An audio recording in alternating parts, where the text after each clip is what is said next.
What if you were to find a phone in the street?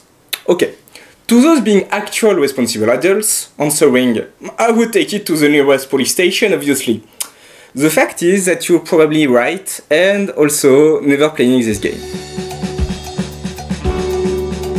Because in a normal lost phone, what you do is open the phone, try to find out who owns it, and kind of spend the next hour realizing something awful happened and getting the pieces of the puzzle together, one password at a time, and there's a lot of them. Does it make you some kind of stalker? I guess it does. Does it make it any less awkward if you're doing it for the greater good? I guess not that much. But it is one of the best narrative design to get you to empathize with a character in less than 2 seconds by just having access to her whole life. Yes, it is. A Normal Lost Phone is a game made by the French studio Accidental Queens, and it's pretty much stole hours and happiness out of me. And it trades them for a waterfall of emotion and empathy. So what's the story in this game? Well, I can't really tell you or I'll just end up spoiling everything. Let's just roll with the bigger pictures. That phone you found appears to be owned by Sam. And Sam appears to be missing, having run away during his birthday party. So, as you pick up the phone, you are greeted by a message from your dad, frightened about where you are. The father of Sam's. Not mine, I'm afraid.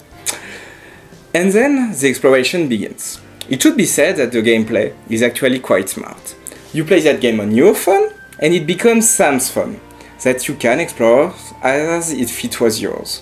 It should also be said that, clearly, this is not a game you play for the depth of its gameplay, but clearly for the story being unfolded. You get to explore it mostly by finding a password, allowing you to get more and more information. A password to a mailbox, to a dating app, and so on. The thing is, that phone is not my mom's phone, and thus you likely won't find the password plainly written in a note inside of it. Please mom, if you watch that video, stop doing that. Well, you will have to guess those passwords, and to get them right, you will have to understand what is meaningful to Sam. Places, people, and so on. This makes the narration and the gameplay deeply intertwined. You must understand the game. You can't just treat it as a weird puzzle about people you don't really care about. Lastly, I must say something. This game deals with real problems. I will spoil it a bit there, so feel free to mute me for a second. Just do it. I swear I won't be offended. Not too much at least. Okay, so you good? Well, this game is about gender, identity, and finding a places where when you don't fit the norm, or the expectation of people around you. And it's incredibly refreshing and empowering to have game dealing with those important subjects in a progressive, clear, and positive voices. Well, I hope you'll try it.